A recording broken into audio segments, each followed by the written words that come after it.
네, 따뜻하게 환영해 주셔서 감사합니다. 네, 제가 이제 오랜만에 이제 목사님께 이렇게 전화를 드렸죠. 오래전에. 목사님 잘 지내세요? 안부 전화를 이렇게 드린 건데, 그때 그럼 우리 교회 여름에 수련회 한번 오라고. 그 전에 약속을 못 지킨 것도 이래가지고 꼭 가겠다고 이렇게 말씀드렸는데요. 그러면 어떻게, 이제 미안한 마음에 그러면 강의를 이렇게 오전에도 하고 많이 할까요? 그랬더니, 그럴 필요 없다고. 1시간만 하고, 저녁에만 한 2번 하라고, 짧게. 짧게라는 말 안 들어갔던 것 같은데, 그렇게 하라고 해서 아무 부담 없이 왔는데, 지금 분위기가, 뭔가 열심히 해야 될 것 같은 그런 분위기. 꼭 은혜가 임해야 될 것 같은 그런 분위기. 자신 없는데. 죄송한 거는 제가 마이크 손에 들고 잘 못해요. 이렇게 버릇이 안 돼가지고. 그래서 마이크 스탠드가 있냐고 물어봤는데, 이제 이거 있어가지고, 보면 때에도 올릴 수 없어가지고, 여기 마침 있어가지고 했습니다. 제가 사람이 권위적이라서 이런 건 아니고요. 단지 마이크 들고 하는 게 좀 습관이 안 돼가지고, 양해를 부탁드립니다. 양해 안 해주네요. 네, 여러분, 그러면은 잠깐 같이 기도하시고, 함께 말씀 나누겠습니다. 좋으신 예수님, 은혜를 베풀어 주셔서 감사드립니다. 하나님만을 간절히 의지합니다. 성령 하나님 충만하게 역사하여 주시옵소서. 예수님의 이름으로 기도합니다. 아멘. 네, 성경 말씀 마태복음 14장인데요. 오늘 와서 분위기를 보니까 화면에 말씀을 띄워야 되고 좀 그럴 분위기예요. 이 집회 장소 분위기도 그렇고. 그런데 이제 계속 연락이 왔어요. 말씀 본문이 어떻게 되냐. 담당하시는 분한테 제가 연락도 한 번도 답장 안 했고요. 사실 올라오기 전까지도 지금 마이크가 너무 떨어져서요. 예, 알겠습니다. 받쳐서. 예. 말씀 좀 죄송합니다. 아니, 괜찮습니다. 마이크를 좀 더 올려서 이렇게. 네, 이렇게. 그래서 지금 올라올 때까지도 사실 긴가민가해요. 지금 이 말씀으로 전하는 게 맞나 싶지만은 한번 해보겠습니다. 네, 여러분 도와주세요. 교회 분위기가 글쎄 더 진지해질 것 같아요. 이제 유머는 안 받아주는 거예요. 어떻게 이제? 큰일 났네. 네, 마태복음 14장.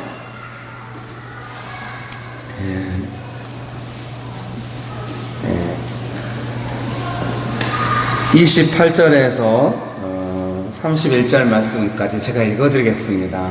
성경책이 있으시거나 또 디지털 성경이 있으신 분들은 보시면 되겠습니다. 마태복음 14장 28절에서 31절입니다.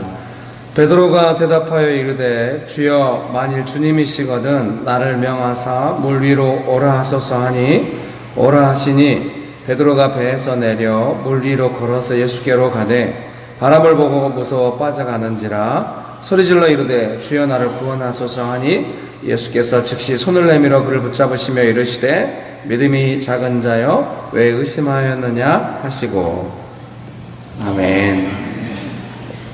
네, 예수님께서 이제 제자들이 밤에 배 타고 가다가 풍랑을 만났기 때문에 제자들을 구하시기 위해서 이제 밤이고 아마 배도 잘 없고 풍랑이 오니까 또 급하기도 하고 그 정도 풍랑이면 배가 뜨기도 어렵겠죠. 그래서 예수님께서 물 위로 걸어오셔서 제자들을 구하시려고 했습니다.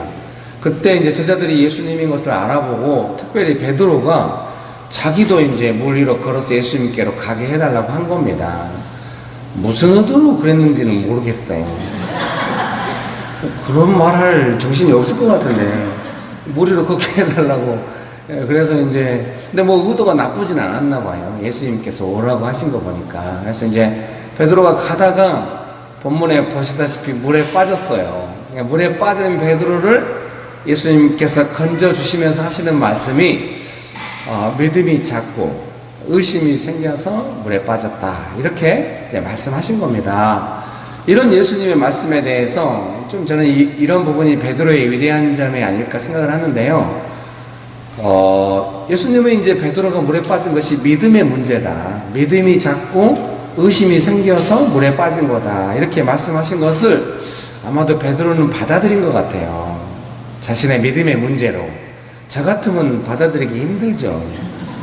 아니, 저는 그런 것이 아닌 것 같아요. 이러면 다행인데, 겉으로는 예, 그런 것 같아요. 속으로는 그럴까? 풍랑에서 누가 서서 갈 수가 있을까? 막 이런 생각이 들고. 아니, 내가 믿음이 작은 것도 사실이긴 한데, 예수님이 얼른 도와주면 안 빠지잖아. 막. 어디 강의하러 갔는데요. 집에 갔더니 연락 왔어요. 어째 손이 자꾸 얼굴에 올라가냐고. 무엇이 굴욕적이냐고. 그래서 아니, 그건 아니다고. 잘 모른다고 그랬더니 앞으로 조심하라고.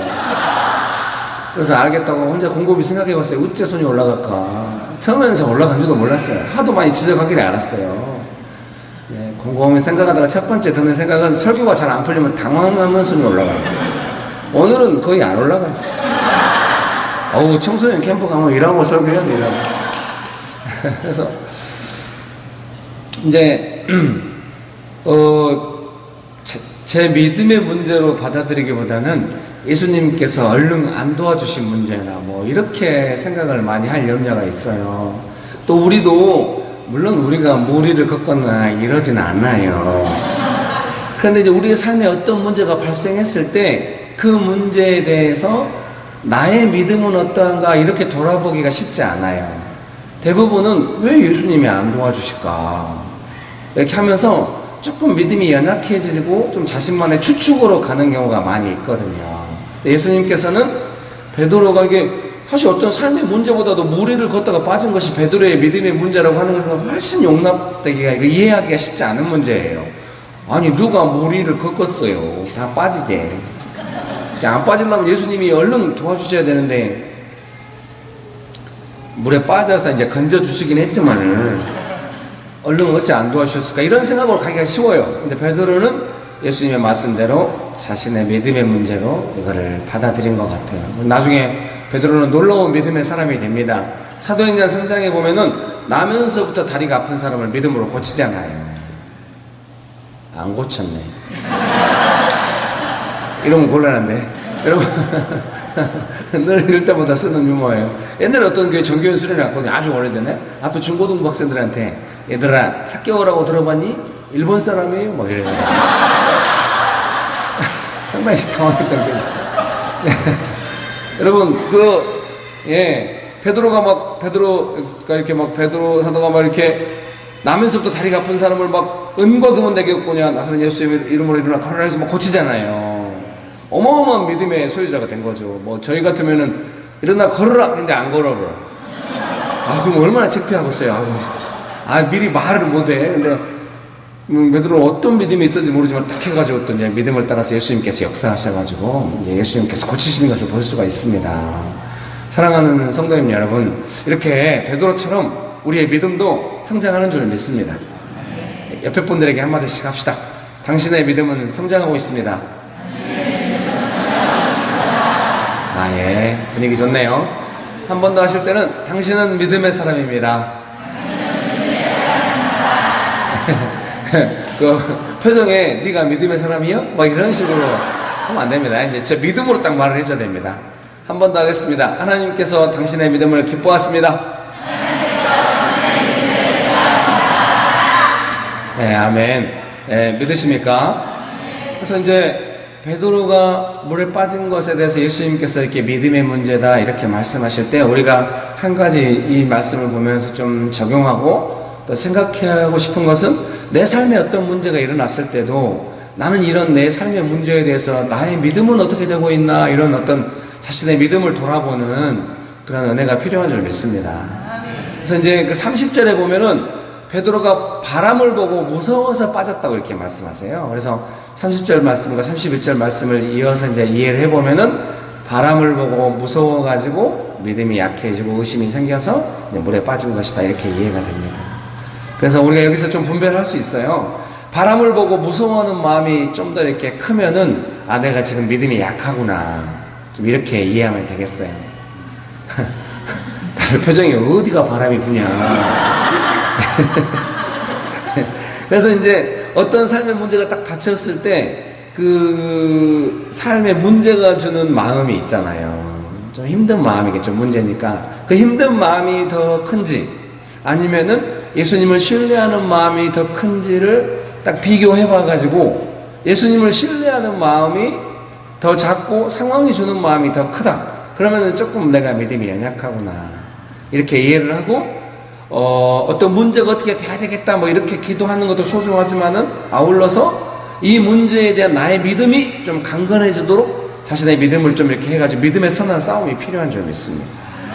어떤 문제에 대해서 먼저 내 마음의 내용이 마음으로 믿으니까 또 믿음의 내용이 이 문제에 대해서 문제가 주는 마음보다도 예수님께 마음을 받거나 예수님을 의지하는 마음이 더 좀 우선순위가 되고 좀 분명해지고 강건해지도록 믿음이 더 강해지도록 예. 우리는 내 믿음을 못 보고 그냥 그 문제가 어떻게 될까 이렇게만 할 수가 있는데 먼저 믿음이 좀 강해지도록 자신의 믿음을 돌아보면서 좀 기도하면 좋겠습니다. 그런 은혜가 있게 되시기를 주의 이름으로 축복합니다. 그 요한회슬레 목사님의 일기를 읽어본 적이 있어요. 이제 저희 교회에서 이제 속으로 교재로도 쓰고 이랬는데 그 요한회슬레 목사님 일기를 성도들이 다 읽더니 나 일기가 어렵다고 그래요. 제가 깝깝했어요. 일기가 무엇이 어려울까? 오늘 분위기가 어렵네요. 어떻게 잘 돼야 할 텐데? 또 이렇게 끝나고 나면 괜찮았어요, 좋았어요, 막 이런다고요. 그런 말 하지 말아요. 땅속으로 들어갑니다. 예.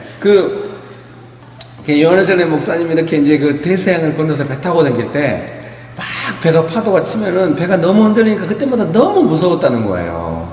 근데 요한회슬레 저 같으면은 아우 배가 어찌 이렇게 흔들릴까, 날씨가 좋은 날 배를 탔을 것인지 이렇게 생각하거나 아예 배를 타지 말아야 했을 것 같다. 내 부르심은 선교사가 아니에요 뭐 이렇게 할 텐데 요한회슬레 목사가 그래서 자기의 믿음의 문제로 생각을 한 거예요.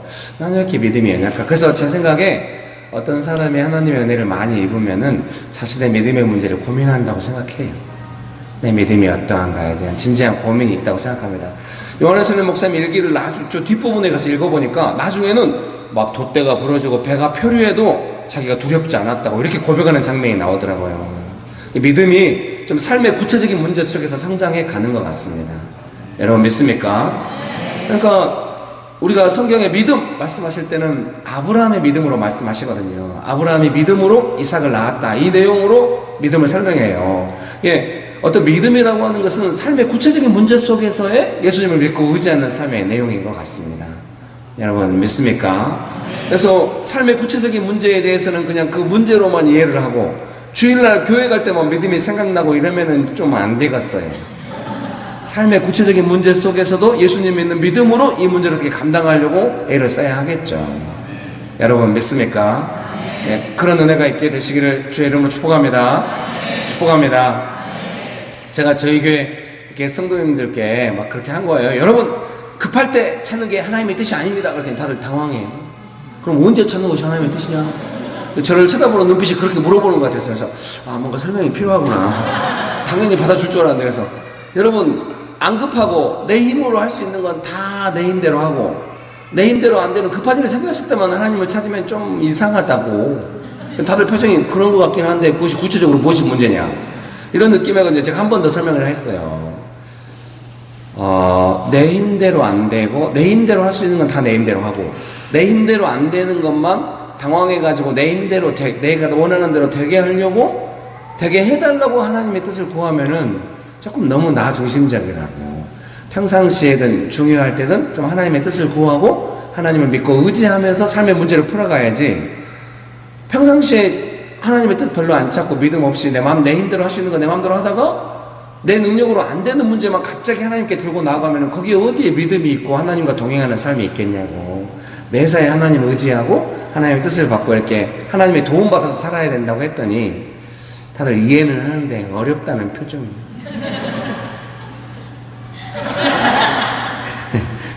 여러분 주의 이름으로 축복합니다.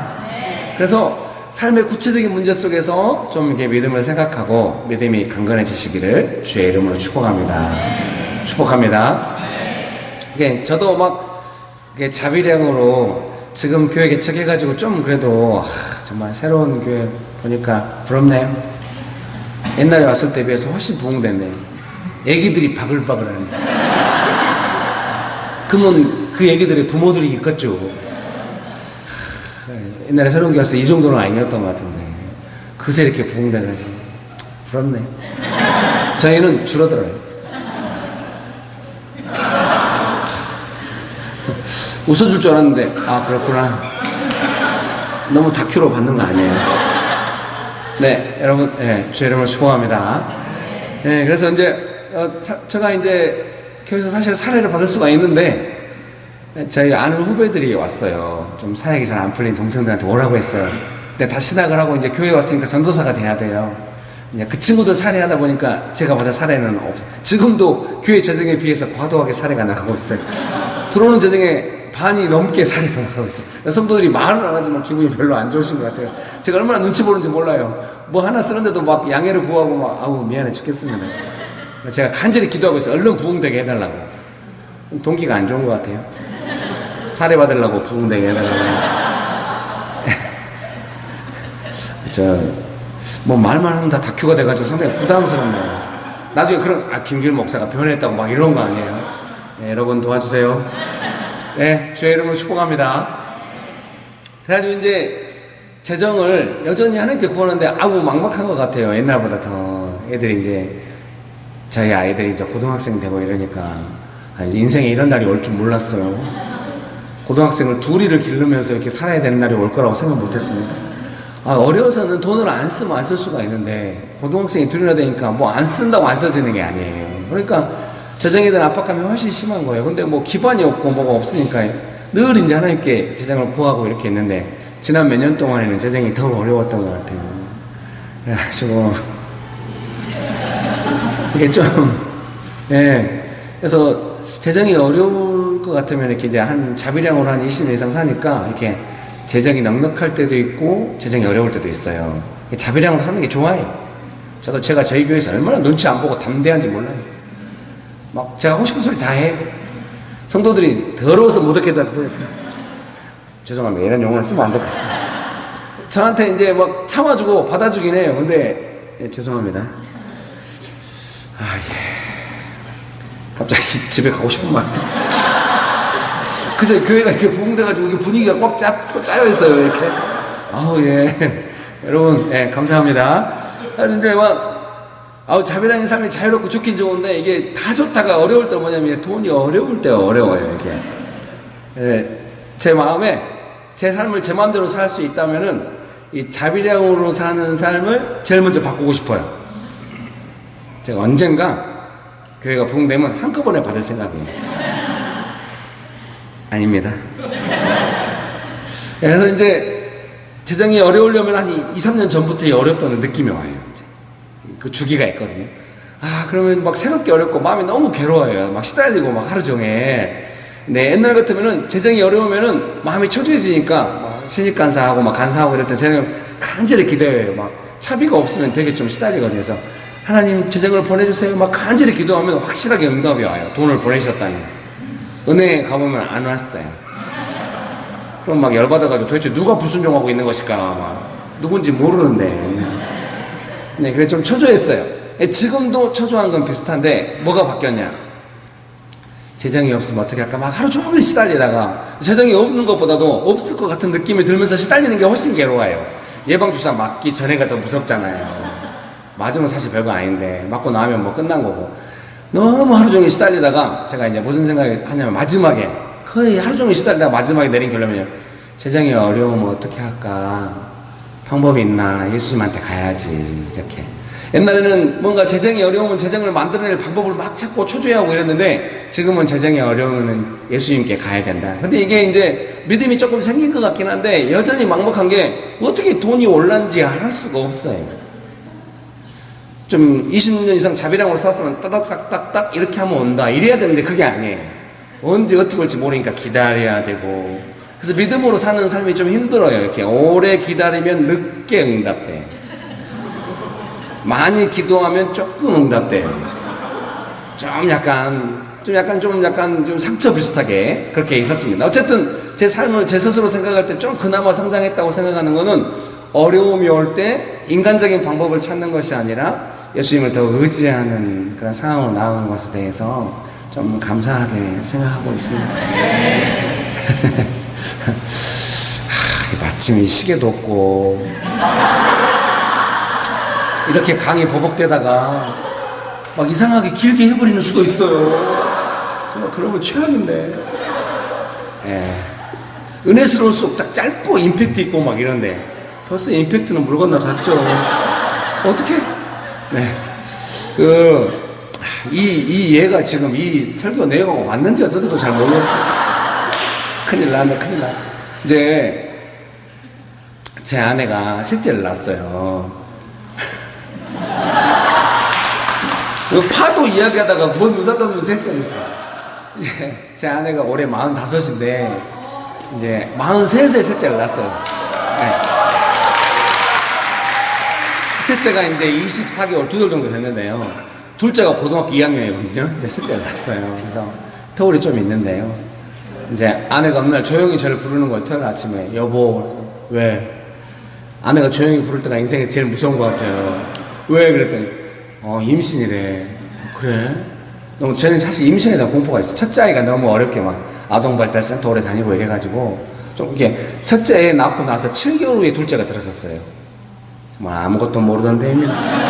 그래서 거의 연년생으로 둘을 길렀기 때문에 애를 길렀지 몇 년 터울이 있었으면 애를 안 낳으려고 했을지도 몰라요. 좀 너무 힘들었거든요. 그래서 셋째가 임신했다고 그러니까 이제 그때 젊은 날에 건강하게 애를 낳아도 그렇게 힘들었는데 지금 이 나이에 임신하고 애가 건강할까 이제 먼저 걱정이 되고 완전히 두렵더라고요. 또 아내가 몸이 너무 안 좋으니까 병원 갔는데 임신이라는 소리 들은 거예요. 그래서 2달을 누워있어야 되거든요.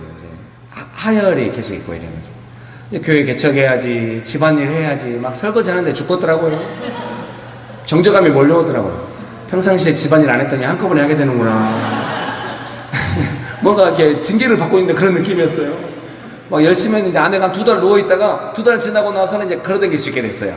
아이고 다행이다. 한 3개월 동안 행복했거든요. 근데 갑자기 5개월쯤 됐을 때 어느 월요일 날 아침에 애들을 학교 보내고 다니면 또 조용히 저를 부르는 거예요.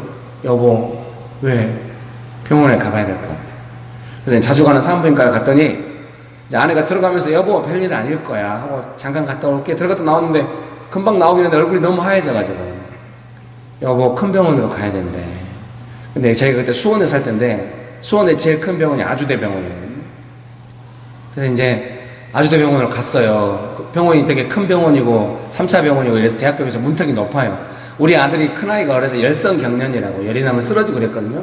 119 타고 막 급하게 가도 안 받아줘요. 딴 병원 가라고. 여기 오지 말라고 막 아주 높은 병원이에요. 그래서 이제 갔는데 그냥 막 그 산부인과 의사들이 막 몇 명이 나와가지고 제가 보기만 해도 2-3명 봤던 것 같아요. 그 담당 높은 의사인가 봐요. 왜 앉아있냐고. 빨리 누우라고. 지금 애가 발이 만져진다고. 그 먼저 그 진료를 했던 그 젊은 의사는 거의 포기한 얼굴로 아주 귀찮다는 표정으로 왜 왔냐고 이제 이런 식이고 그 좀 나이가 있으신 그 여자분 의사가 지금 발이 만져진다고 애가 나올 것 같다고. 근데 지금 애가 나오면 애한테 상당히 안 좋고 건강하지 않거나 위태롭고 산모도 지금 좀 어렵다고. 그래서 이제 서울에 자기가 아는 병원이 있는데 거기 가면 묶는 수술을 할 수가 있는데 거기 가겠냐고. 근데 문제는 가다가도 애가 안 나올 것 같다.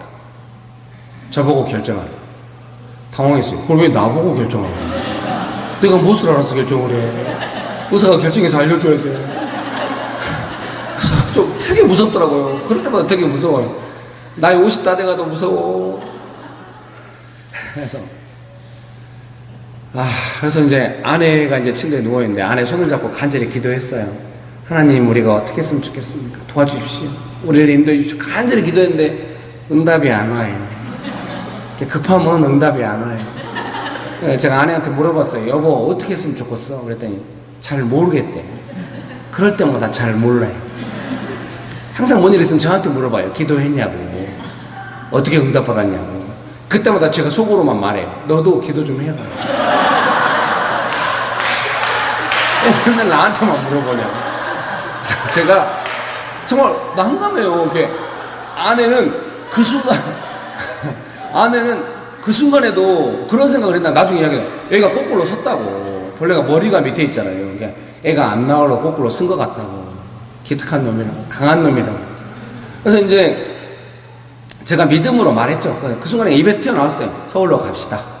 아내도 그게 좋겠습니다. 그래서 이제 의사가 한 명 동승해가지고 앰뷸런스 타고 가는데 한 1시간 가까이 갔겠죠. 수원에서 서울에 이제 신풍역이 있는데 갔거든요. 근데 다행히 의사 선생님이 계셔가지고 목눈 수술하고 그 의사 선생님이 연세가 많이 있으시더라고요. 다음날 아침에 저를 꼭 집어갖고 말씀하시더라고요. 너무 힘든 수술이었다고. 죄인인 줄, 아이고, 예, 죄송합니다. 감사합니다. 나온 애를 밀어넣고 이제 묶은 거거든요. 이제. 그래서 요즘은 그렇게 조산이 많이 있다고 하더라고요. 근데 저희 아이처럼 그런 경우는 드물죠. 그래서 이제 아내가 침대에서 내려도 못해요. 이제 8주를 누워 있어야 되는 거예요. 본래 8주가 아니고 아내는 5개월 때 가가지고 10개월 때까지 누워 있겠대, 자기는. 근데 의사가 나중에는 권면하더라고요. 이제 나으라고. 의학 교과서를 새로 쓰고 있다고. 그래서 7개월 때는 이제 양수가 부족해갖고, 이제 양수가 계속 없이 흐르고 이랬거든요. 양수가 부족해 애를 낳았어요. 7개월 만에 애는 인큐베이터에 들어갔고. 네. 이제 월요일 아침에 나와서 그 정신없는 밤새 시간을 보내고 화요일날 저녁에 잠깐 제가 집에 이제 뭔가 정리하러 들어갔는데 월요일 아침에 나왔던 집이 그대로 있는 거예요. 마음이 쓸쓸하게 그지없더라고요. 집 치우고 이제 한 2달, 한 3달 정도 했겠죠. 막 이제 집 청소하고 애들 밥 먹이 학교 보내고 수원에서 이제 매일 왔다 갔다 하는 거예요. 이제 산 넘고 물 건너. 산 안 넘었어요. 버스가 넘었습니다. 버스 타고 전철 타고 이게 2시간씩 가요. 올 때도 2시간씩 오고. 애들 밥 챙겨서 보내고 저는 밥을 못 먹어요. 정신없게 빈속에 병원에 가면 병원 1층에서 커피를 팔아요. 아이스 커피를 한 잔 마시면 속이 시원해요. 속에서 불 나왔던 것 같아요. 그래서 거기서 또 오렌지 주스를 파니까 아내한테 한 잔 사주고 둘이 나눠 먹고 같이 한 잔씩 먹고 했는데 오렌지 주스가 그냥 아주 달아요. 신맛이 하나도 없어요. 거기 오렌지가 쌓여 있거든요. 설탕 치냐고 안 친대요. 나중에 아내가 퇴원해서 통원 치료할 때 가서 먹어봤더니 시더라고요. 그때만 달았어요. 그때 저희가 이제 작은 것에도 감사하면서 아내랑, 제가 아내랑 20년 이상 부부 생활을 했는데 우리한테 남은 것은 뭐냐? 모든 어려운 시간에 우리는 같이 있었다. 뭐 예수님 말고 의지할 데가 어디 있어요? 주님 이제 큰일 났습니다. 도와주세요. 이제 밤이나 낮이나 아내 옆에서 이제 얼마나 머리 싸매고 기도를 했는가. 아침에 이제 밤새 기도했는데 아침에 그 회진 돌 의사가 와서 저를 보더니 병원은 힘든 곳이에요. 제 표정을 보더니 그분이 내 얼굴이 확 흐려지더라고. 제 표정을. 제가 얼마나 집중해서 밤새 막 기도하고 막 안 도와주면 안 된다고 막 매달리고 순간순간 계속 강의하러 가다가도 아내 상태가 막 돌아오고 강의 취소하고 이런 일이 막 비일비재했어요. 아이고 어째 그렇게 다들 짠한 표정을 지어요. 그래가지고 이제 아이고 뭐 양가 집안에서 건강하게 애 낳을 때도 못 오는데 이거 알려서 못해요. 고생만 하고 다들. 우리 교인들은 다 저보다 나이가 어려가지고 뭐 어려운 일이 있다는 것도 몰라요. 제가 집안에 뭔 일이 나도 가서 도와줘야 되는 상황이라 아무것도 말 못하고 교회는 어렵고 막 아이고 인생이 힘들었어요. 그래서 아내한테 전신 마취하고 수술하러 들어갔는데 미안한 표정 같은 표정이 나와서 미안해하지 말라고 말하면 같이 울 것 같아가지고 안에 들어갔어요. 하루 종일 아내 신발 들고 따라다니다가 이제 수술실 앞에서 벽 붙잡고 이제 아내 신발 안고 울었죠. 네가 나 만나서 뭔 고생이냐. 그 임신했다는 소리 들을 때부터 눈물이 나더라고요. 네가 나 만나서 고생이 많다. 아휴, 나이 먹어가지고 이제 정신이 들었나 봐요. 젊은 날에는 막 부부싸움 할 때 내가 네 만나서 고생이요 막. 여기 혹시 젊은 부부가 계시거든. 남편 되시면 뭐 그렇게 말하면 나이 먹어서 저처럼 됩니다. 다음날 이제 아내가 수술이 마치고 이제 누워있길래 한마디 했어요. 여보, 미안해할 거 하나도 없어. 내가 예수님을 열심히 따라갔더니 불시험이 오는구만. 당신이 나를 안 만났으면 이 고생 안 할 텐데. 나 만나서 고생이 많아. 여보, 미안해. 그랬더니 그런 거 같다고. 맞다고. 금방 자유하네. 그래서 이제 막 계속 이제 몇 달을 왔다 갔다 하고 7개월만 얘네 인큐베이터 안에 또 산후조리하고 계속 이제 수원으로 집으로 돌아왔는데 애가 아직 안 온다고 엄마가 면회 안 가면은 그 인큐베이터 애들이 많이 있는데 한쪽으로 치워놓는다고 매일 가야 한다고 매일 수원에서 영등포까지 자가용이 없으니까 이제 기차 타고 가서 택시 타고 가서 만나고 또 오고 그런 아내가 좀 소중해 보이긴 했습니다. 저는 나쁜 아빠였던 것 같아요. 처음에 애가 태어났을 때 저보고 안아보라고 하더라고요. 무서워서 못 안았어요.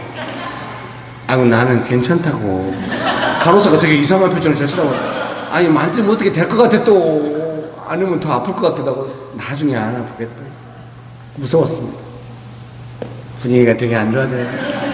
그래서 그 매일 면회 갈 때도 아내가 들어가고 저는 밖에 있었어요. 안에 들어가면 의사 선생님 꼭 붙잡고 뭐라고 말을 해요. 애가 이만저만하고. 그러면 그 말 들으면 갑자기 화장실에 막 가고 싶었죠. 아내는 사랑으로 애들 돌보는데 저는 모든 것이 책임감이에요. 아, 견디기가 어려워. 너무 무겁고. 그래서 열심히 했습니다. 예? 열심히 했어요.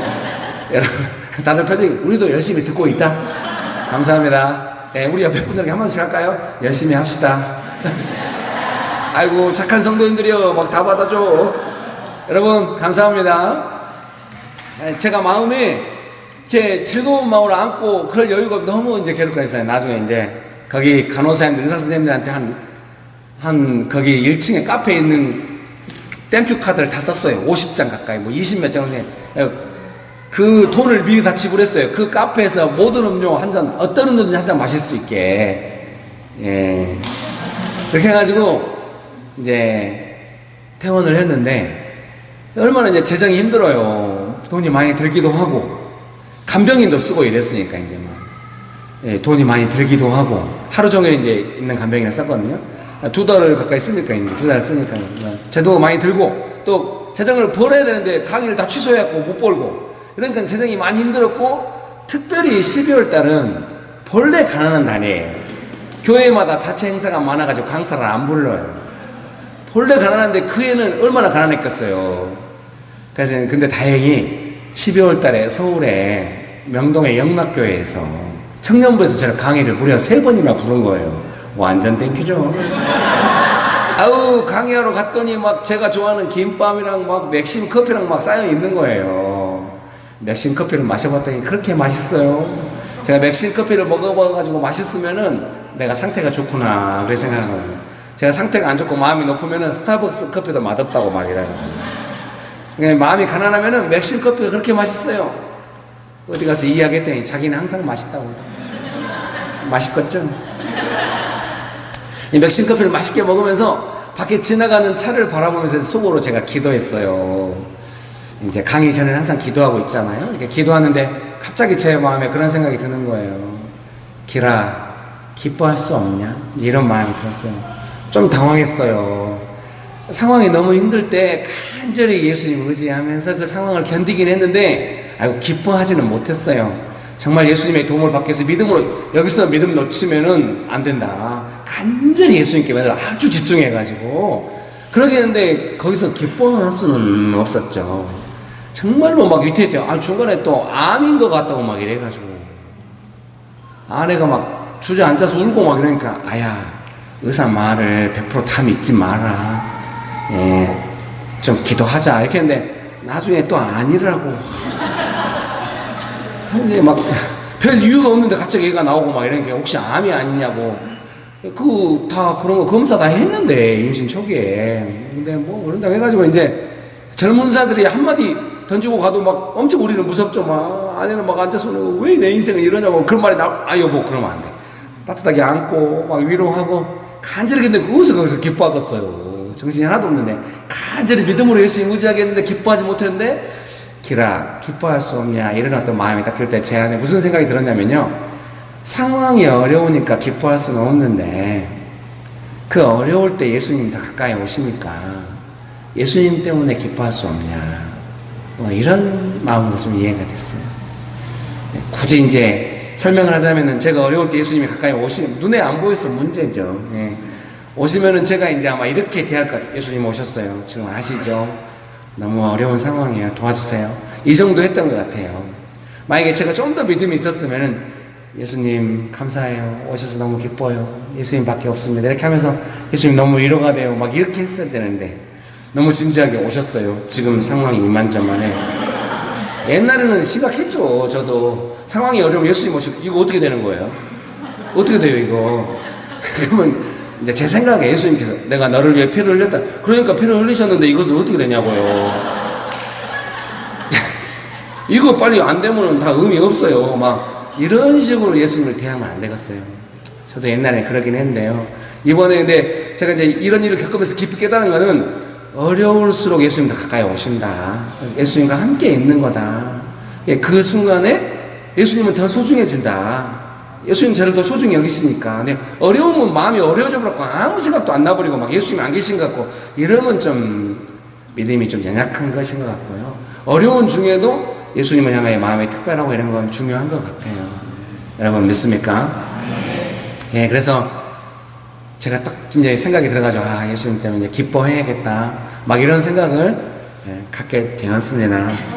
그게 재작년 12월인데요. 작년 12월도 어려워서 항상 12월은 힘들어요. 근데 이제 우리 아들이 작년에 수능을 봤는데요. 우리 교회 집사님 한 분이 사업을 하시는데 좀 이제 마음에 부담감이 있었는지 저한테 헌금을 해준 거예요. 아들 납부금으로 쓰라고. 왔다. 사업해서 그런가? 손이 큰가? 연말에 장사가 잘 됐는가? 500만 원을 헌금해 준 거예요. 그래서 제가 기뻤죠. 아내가 제일 기뻐하더라고요. 기도했는데 응답 되어버렸다고 이제 장학금 받아버렸다고 자기가 장학금을 위해서 기도했대요. 근데 제 마음에는 좀 부담이 있었어요. 그래서 이제 교회 집사님들 다 모여서 회의할 때 물어봤어요. 이만저만하게 헌금을 받았는데 이것을 어떻게 했으면 좋겠습니까? 받아도 되겠습니까? 했더니 집사님도 평소에 부담이 있으니까 목사를 향해 세준 거 없다는 생각이 있으니까 받으시라고. 아이고 잘 됐다고 막 다들 기뻐했는데도 제 마음은 편치 않더라고요. 그래서 한마디 했어요. 우리 교회 성도들 중에는 월세를 싸우는 사람들도 있는데 이것을 제가 받으면은 상대적으로 상처가 될 가망이 있다는 생각이 든다고. 그래서 내가 기도해 보겠다고 하고 이제 기도를 했는데 뭐 응답이 없죠. 이미 받고 싶으니까 이제 받았고 이제 이미 쓸 생각을 하지 이걸 어떻게. 아우 제일 나쁜 건 줬다가 뺏는 것이요. 이미 받아버려가지고 쓸 일이 열려있는데 그것을 어떻게 하겠어요. 기쁘게 받아서 써야지. 그때 이제 마음이 애매하니까 이제 계속 기도를 했는데 응답이 없어요. 근데 이제 제가 평상시에 이제 생각할 때 늘 하나님께 재정을 받으니까 하나님께 잘못 보이면 재정이 막힌다는 두려움이 늘 있어요. 그래서 잘 보여야 된다 돈에 대해서 이제 이런 기도가 있는데 기준은 뭐였냐면 하나님께서 이렇게 근심하신지 어쩐지 못 느껴요. 돈이 너무 좋은 게 크고 이거 뭐 포기할 만한 액수가 아니에요. 근데 한 가지 내 마음의 부담은 뭐냐면 하나님께서 막 기뻐하신다는 느낌이 없는 거예요. 하나님께서 기뻐하심을 확실히 느낄 수가 있어요. 근데 뭔가 기뻐하기 뭐 근심하시면 이건 잘 모르겠는데 뭔가 기뻐하신다는 느낌이 없어가지고 제가 결국은 저기 전도사님한테 전화했어요. 아야 내가 돈을 찾아가지고 봉투에 다 담았다. 너 돈 필요하면 100만 원 써라. 나중에 알고 봤더니 그때 마침 어머님이 교통사고 나가지고 울산까지 계속 왔다 갔다 하고 있었다네요. 나중에 들었어요. 너 100만 원 쓰고 그 월세 싸우는 집사님한테 60만 원 보내고 부부 싸움 많이 하는 부부 중심으로 20만 원씩 넣었다. 그래서 돈을 보내라 했더니 조용히 다 보냈나 봐요. 그리고 마지막에 20만 원짜리 봉투가 하나 남았다고 저를 주더라고요. 저는 부부 싸움 많이 안 해요. 아이고 셋째 낳고 나서는 더 안 해요. 그냥 모셔야 돼. 아우 그냥 부인 없으면 죽어 이제. 그래서 줘서 기뻤어요. 이거라도 갖고 가서 가족들하고 따뜻하게 시간 보내야 쓰고 했는데 가끔 저 여수 쪽에서 뭐 올라온 후배 부부가 있거든요. 선교사 훈련하고 있어요. 이제 인하대 나와가지고 선교사 훈련하고 이제 서울에서 간사하다가 고향에 내려갔는데 그날 온 거예요. 그래서 아야 너는 헌금 받았냐 그랬더니 헌금이요? 아 이것이 네 거구나. 그래서 이제 줬어요. 맞다 마음이 그렇게 서운하더라고요. 그 20만 원에는 마음이 아주 서운하더라고요. 주고 이제 빈손으로 집에 갔는데 마음이 허탈하긴 했는데 뭐 그래도 뭐 이제 부담될 거 하나도 없어요. 이제 좋았는데 며칠 있다가 저희 큰형님의 큰딸 조카가 저한테 매달 좀씩 후원을 해줘요. 저를 후원해 주신 분이 이제 두세 분 계시는데 그 중에 한 명이에요. 이제 연말에 자기 남편은 관세청 직원이고 자기는 도시철도공사를 댕기는데요. 연말에 보너스를 많이 받았는지 100만 원이나 보내준 거예요. 이렇게 위로오는구나. 이제 20만 원은 장모님께 항상 보내니까 보내고 나머지 재정 중에서 미리 쓴 것 좀 메꾸고 이제 아내한테 갖다 줘야겠다. 이제 제가 쓴 것이 아니라 가족들이 쓴 거를 메꾸고 아내한테 갖다 줘야겠다 이렇게 했는데 그냥 아들하고 점심 먹고 수능 끝나고 아들은 버스 타고 어디 가고 저는 이제 은행 일본을 하는데 갑자기 119에서 연락이 오는 거예요. 아들이 버스 정류장에서 쓰러졌다고. 제가 깼는데 집에 간다고 해서 지금 붙잡고 있다고 어떻게 했으면 좋겠냐고 물어보더라고요. 제가 가까운 병원에 데려다 달라고. 그리고 이제 아들한테 전화했어요. 아들아 많이 당황했지. 아빠가 금방 갈게. 병원에 가 있어. 그랬더니 아들이 이제 갔더니 병원에 누워있더라고요. 다시 이제 어려서 열성 경련할 때 2년 동안 약 먹고 괜찮았거든요. 10몇 년 만에 또 쓰러진 거예요. 그래서 이제 뇌파 검사하고 MRI 다시 찍고 또 심장이 안 좋다고 나와가지고 심장 초음파, 심전도 검사 막 이런 걸 했더니 80만 원 넘게 나왔어요. 그래가지고 금요일날 그 검사를 다 했거든요. 토요일날 아침에 제가 이제 신경과 의사 선생님 만나러 가기로 했어요. 저 혼자 가기로 했어요. 자, 아침에 거실에 엎드려서 기도를 하는데 눈물이 나는 거예요. 제가 그렇게 기도했어요. 1년 만에 많이 성장했는가 모르겠는데요. 하나님, 우리 아들이 쓰러질 때 옆에 사람들이 있게 해주셔서 감사합니다. 그리고 119가 가까이 있어가지고 빨리 오게 해주셔서 감사합니다. 그리고 어떻게 하시고 미리 돈을 보내주셔서 감사합니다. 근데 그 기도하는데 마음이 좀 복받치더라고요. 그래서 이제 울었어요. 울고 버스 타고 선생님 만나러 가는데 제 마음에 그런 확신이 들더라고요. 하나님께서 나의 기도를 들으셨다. 내가 오는 것을 보셨다는 느낌이 들었어요. 사랑하는 성도님 여러분, 우리의 삶이 좀 뭔가 이렇게 좀 쉽지 않고 힘들고 이럴 때 그 어려움이 파도처럼 내 삶에 다가오고 내 마음을 압도하려고 합니다. 그런데 그때에도 우리가 좀 겸손하게 예수님을 의지하는 마음으로 그 마음이 좀 강건하게 좀 바뀌었으면 좋겠습니다.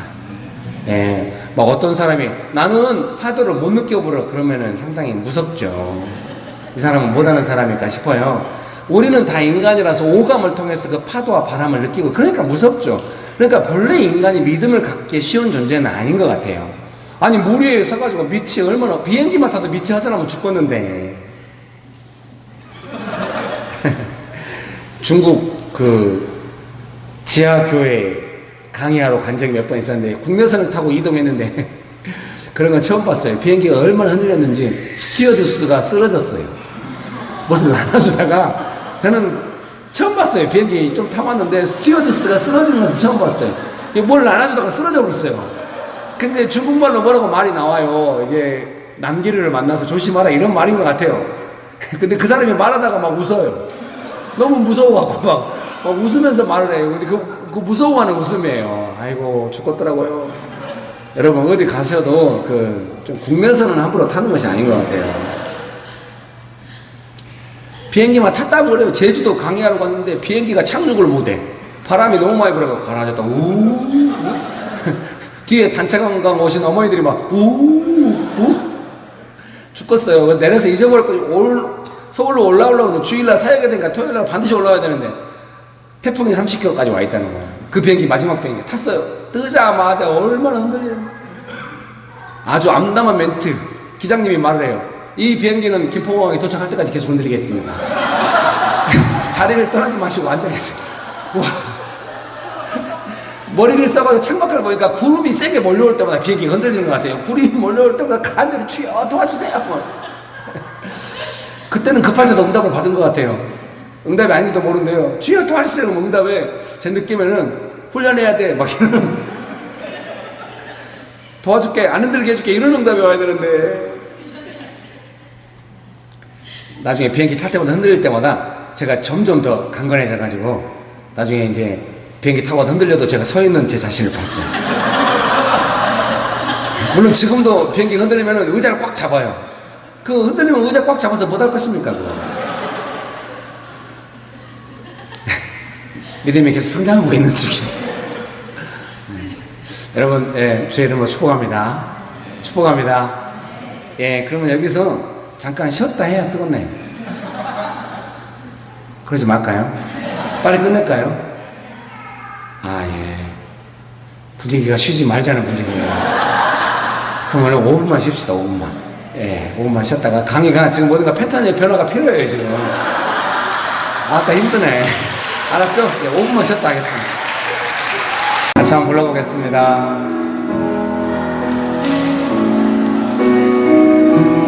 은혜 아니면 살아갈 수가 없네.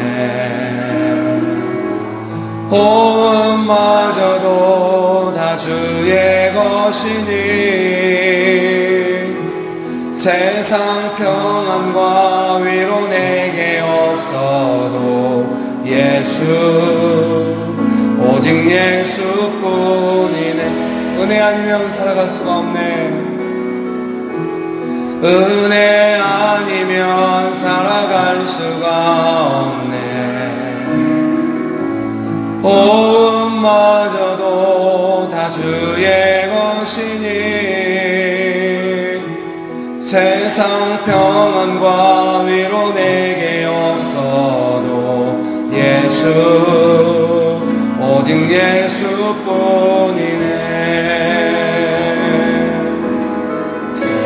신계 가볼 수도 없고 작은 고난에 지쳐도 주께 묶인 나의 모든 삶 버티고 견디게 하시네. 은혜 아니면 살아갈 수가 없네. 나의 모든 것 다 주께 맡기니 참된 평안과 위로 내게 주신 주 예수 오직 예수뿐이네. 이 시간 함께 기도하실까요? 꼭 편한 자세로 앉아서 기도하셔도 될 것 같습니다. 같이 기도하실 때 예수님의 이름으로 두세 사람이 모인 곳에 예수님이 함께 하시겠다고 하셨기 때문에 우리가 예수님의 이름으로 이렇게 많이 모여 있으니까 우리 눈에 보이지 않지만 예수님 우리와 함께 하시는 줄 믿습니다. 믿으십니까? 그래서 이 시간에 기도하실 때 예수님을 꼭 예수님의 옷자락을 붙잡는 심정으로 기도합시다. 예수님, 저는 믿음이 필요합니다. 삶의 문제가 해결 예수님이 믿냐고 물어보시잖아요. 네, 믿습니다. 그럼 내 믿음대로 되라고 하잖아요. 그 몸이 아파가지고 친구들이 침대째 들고 온 사람을 고치실 때 믿음을 보시고 고쳤다고 하거든요. 우리의 믿음이 예수님께 보이나 봐요. 우리가 우리의 믿음을 예수님께 보여드리면 좋겠습니다. 그렇게 되기 원하십니까? 이 시간에 기도하실 때 주님, 저는 믿음이 더욱 견고해질 필요가 있습니다. 믿음이 필요합니다. 믿음은 예수님께서 주시는 줄 믿습니다. 이 시간에 예수님의 옷자락 꼭 붙잡는 심정으로 예수님 붙잡고 기도합시다. 믿음을 더하여 주시옵소서. 믿음을 더하여 주옵소서. 간절히 기도하시겠습니다. 주여, 믿음을 더하여 주시옵소서. 예수님, 우리에게 믿음을 더하여 주옵소서. 큰 고난에 지쳐도 주께 묶인 나의 모든 삶 버티고 견디게 하시네. 그 신계 가볼 수도 없고 작은 고난에 지쳐도 주께 묶인 나의 모든 삶 버티고 견디게 하시네. 은혜 아니면 살아갈 수가 없네. 주여, 믿음을 더하여 주옵소서. 우리의 믿음을 더욱 강건하게 하여 주옵소서. 믿음으로 주님 앞에 나가게 하여 주옵소서. 예수님, 우리의 믿음을 더하여 주옵소서. 우리의 믿음이 새로워지게 하여 주옵소서. 예수님을 향하여 믿음으로 나가게 하여 주옵소서.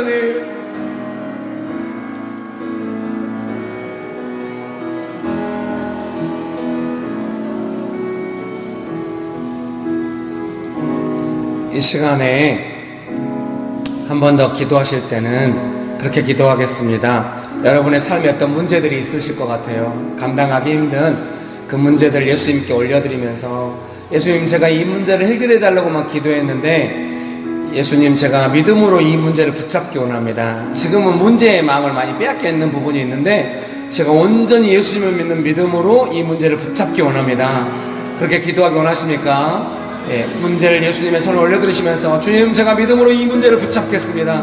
예수님 신뢰하는 마음으로 이 문제를 붙잡기 원합니다. 주여, 한번 부르시고 기도하실까요? 주여, 믿음으로 문제를 붙잡을 수 있도록 주님, 우리의 믿음을 강건하게 하시고 새롭게 하여 주옵소서.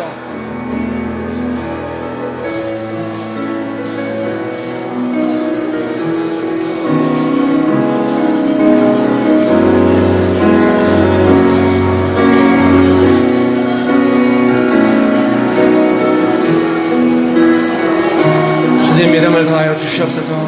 여러분 간절히 기도합시다. 이 문제를 주님 주신 믿음으로 붙잡을 수 있도록 기도합시다. 주여 우리의 믿음을 더하여 주옵소서.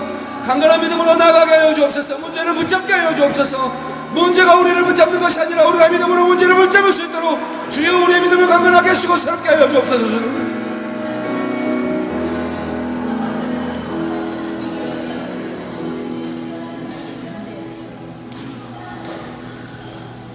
주님 우리가 믿음으로 문제를 붙잡을 수 있게 하여 주시옵소서.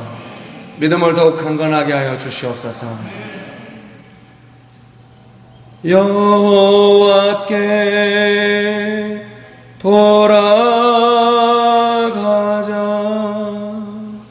우린 돌아서도 그는 변치 않네. 여호와께 돌아가자.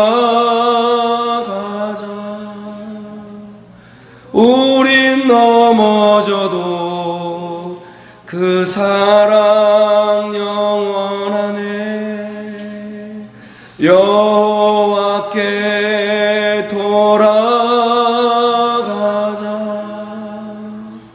우린 돌아서도 그는 변치 않네. 여호와께 돌아가자. 우린 넘어져도 사랑 영원하네. 여호와께 돌아가자. 우린 돌아서도 그는 변치 않네. 여호와께 돌아가자. 우린 넘어져도 그 사랑 영원하네. 여러분 기도하시겠습니까? 주님 제가 믿음으로 돌아가기 원합니다. 제 능력으로 감당하기 원치 않습니다. 어느 순간 제 힘으로 하고 있는 것들을 다시 한번 두 손 들고 주님께 돌아갑니다. 믿음으로 감당하기 원합니다. 예수님의 도움을 받기 원합니다. 믿음으로 감당하기 원합니다. 여러분 우리가 주님께 돌아갑시다. 기도하시겠습니다. 주여 도와주시옵소서. 우리의 마음이 다시 문제에서 믿음으로 돌아가게 하여 주옵소서. 예수님을 의지하는 믿음으로 주여 우리의 삶이 돌아가게 하여 주옵소서. 주여 우리의 마음이 믿음으로 돌아가게 하여 주옵소서. 문제의 해결을 위해 쏟는 그 마음이 아니라 예수님의 도움을 구하는 간절한 믿음으로 마음이 집중되게 하여 주옵소서. 우리의 모든 문제 해결에 주님의 손에 있는 것을 믿고 주여 우리의 마음이 주께 돌아가게 하여 주옵소서. 주여 우리의 마음이 주께 돌아가게 하여 주옵소서. 주님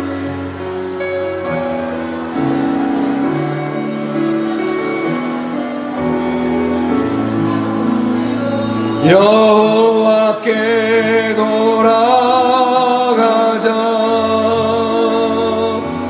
우린 돌아서도 그는 변치 않네. 여호와께 우린 넘어져도 그 사랑 영원하네. 여호와께 돌아가자. 우린 돌아서도 는 변치 않네. 여호와께 돌아가자.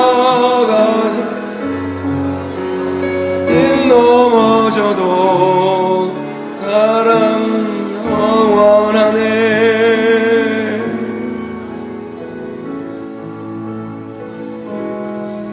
여호와께 돌아가자. 우린 돌아서도 그는 변치 않네. 여호와께 돌아가자. 우린 넘어져도 그 사랑 영원하네.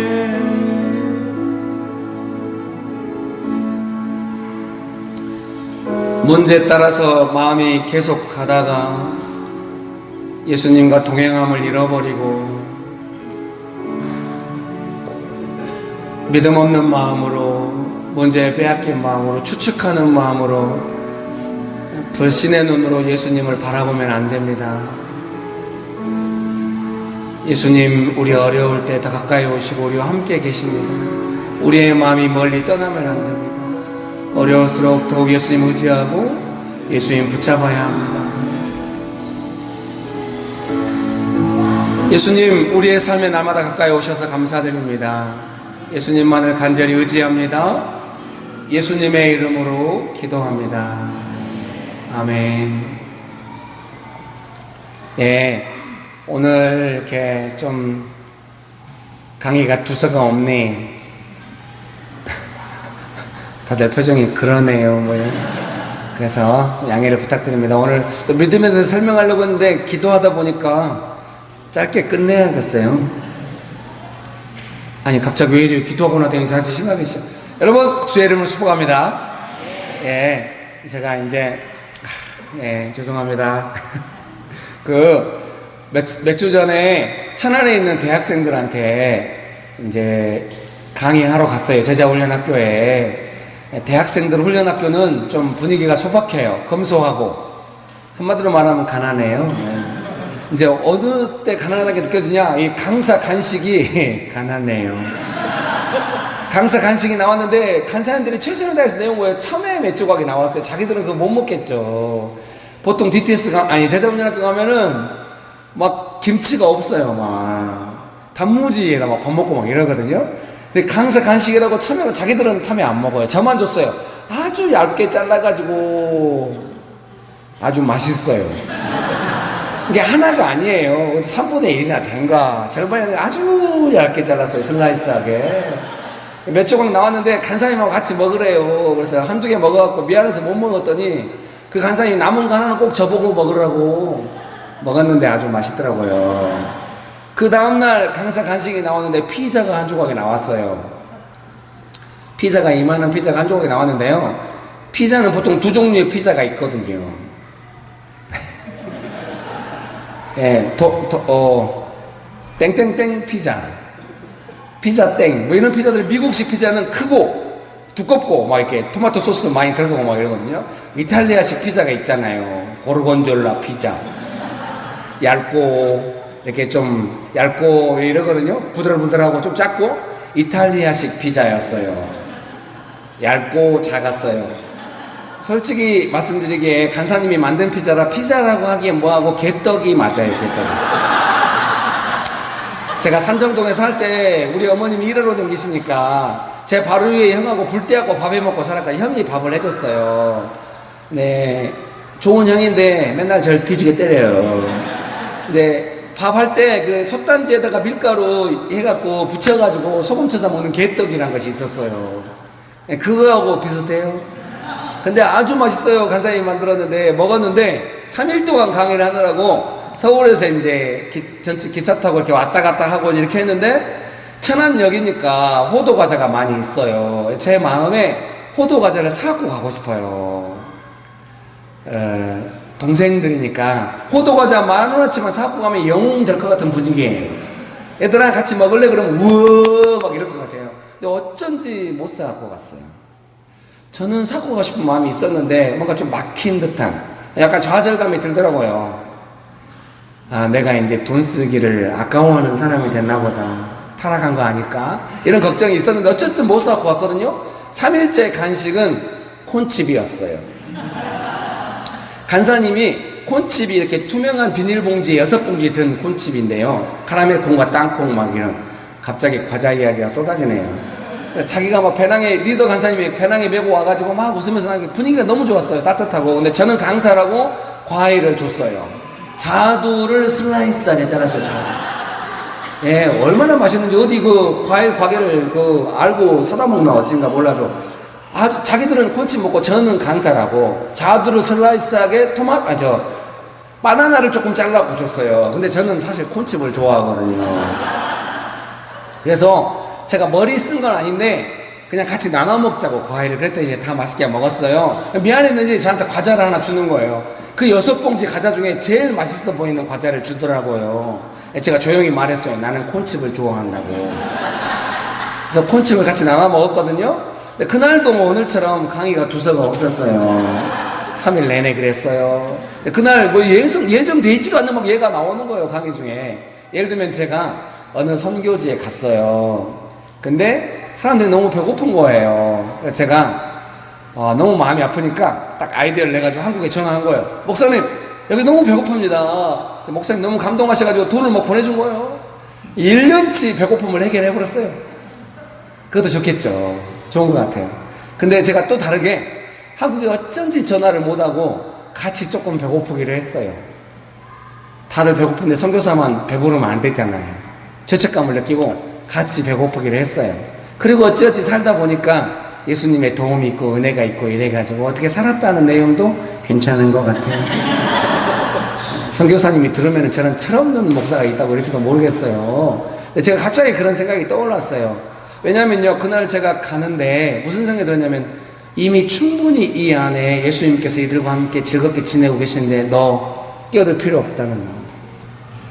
네 마음, 뭐 너는 그거 조금 사서 해도 충분히 이렇게 즐겁게 보낼 수 있다고 생각하지만 그거 아니라고 여기 끼어들지 말라는 마음을 받았어요. 뭐 소외감을 느끼진 않았어요.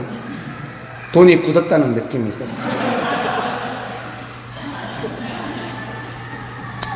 제가 그때 이제 느낀 거는 뭐냐면, 그 전에도 느꼈지만, 사랑하는 성도님 여러분, 우리가 우리의 삶에 어떤 문제가 있을 때 이것을 빨리 해결해 주세요. 이렇게만 예수님께 접근하는 것이 아니라 예수님이 어려운 이 시간에 나와 함께 계신다는 걸 자꾸 아는 것이 중요한 것 같아요. 왜냐하면은 예수님께는 우리는 이제 문제 해결이 더 중요한데 예수님께는 같이 있는 것이죠. 같이 있다가 이제 마음이 있으니까 문제를 해결하는 거예요. 우리 입장에서는 문제 해결이 급하죠. 아니, 그러니까 나중에 같이 있으면 돼요. 빨리 이것부터 어떻게 해요. 이거 하면 내가 더 열심히 섬길게요. 이렇게 하는데 이게 조금 안 맞는 것 같아요. 이스라엘 백성들한테 하나님께서 40년 동안 광야에서 만나를 먹이신 이유가 뭐냐면 사람이 떡으로만 사는 것이 아니라 하나님의 말씀으로 사는 것을 경험케 하고 싶었대요. 어느 누구도 하나님의 말씀을 바로 먹진 않아요. 그 말씀은 뭐냐면 먹고 사는 문제에 있어서 하나님을 의지하고 하나님의 도움받는 것을 이렇게 먹고 사는 문제, 사람에게 제일 중요한 문제에 있어서 하나님을 의지하고 도움받는 그런 삶의 방식을 가르쳐주고 싶은 거예요. 그 문제에서 하나님께서 우리와 함께하고 싶었고 하나님이 우리를 도우실 수 있다는 걸 많이 경험케 해주고 그래서 어려우면 하나님을 의지하도록 가르쳐주고 싶은 거죠. 근데 이스라엘 백성들은 만나 먹기 싫다고 고기 먹고 싶다고 해요. 그런 방식이 싫다고. 나중에 신명기에 보면 너희가 들어가서 살 가나안 땅은 너희가 나오는 이집트 땅은 못하는 땅. 이집트 땅은 물이 넉넉해가지고 발로 물을 대기가 쉽다는 거예요. 가나안 땅은 물을 흡수하는 땅이에요. 화산 지형인가 봐요. 아닌가 봐요. 물을 흡수하는 땅이라서 하나님께서 이른 비와 늦은 비를 적당히 내려주셔야만 먹고 살 수 있는 땅이에요. 그 말씀이 무슨 뜻이겠습니까? 가나안 땅은 내 마음대로 할 수 있는 땅이라는 개념에 더욱 하나님 의지하고 하나님 도움을 많이 받아야 먹고 사는 땅이라는 겁니다. 여러분 믿습니까? 네. 그런 은혜가 있게 되시기를 주의 이름으로 축복합니다. 네. 축복합니다. 네, 그렇게 되기 원하십니까? 네, 사랑하는 성도님 여러분, 우리가 삶이 어려울 때마다 간절히 예수님 옆에 계신다 믿고 예수님과 함께 동행하면서 그런 시간을 함께 보낼 수 있다면 좋겠습니다. 네. 그렇게 되기 원하십니까? 네. 그런 은혜가 가득하게 되시기를 주의 이름으로 축복합니다. 축복합니다. 네, 여기까지 하겠습니다.